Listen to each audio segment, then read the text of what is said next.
సామెతలు 11:18 చెబుతోంది. భక్తిహీనుని సంపాదన వానిని మోసము చేయును. నీతిని విత్తువాడు శాశ్వతమైన బహుమానము నొందును. అన్యాయంగా సంపాదించిన ప్రతి లాభం ఒకరోజు నిజమైన నష్టంగా మారుతుంది. పైకి కనపడే విజయాలు లోపల ఖాళీని దాచలేవు.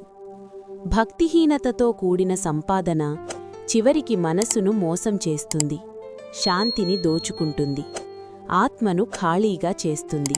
కాని నీతిని విత్తేవాడు, నిజాయితీగా నడిచేవాడు, దేవుని భయంతో జీవించేవాడు, నష్టమైన సత్యం వదలనివాడు, అతనిని దేవుడు విడిచిపెట్టడు. ఇవాళ విత్తిన నీతి రేపు శాశ్వతమైన ఫలమై నిలుస్తుంది.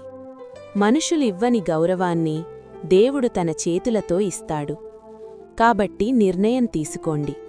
తాత్కాలిక లాభం కాదు, నిత్యమైన బహుమానం కావాలి. ఎందుకంటే నీతిగా విత్తిన ప్రతి విత్తనం దేవుని చేతిలో నిత్యఫలమవుతుంది.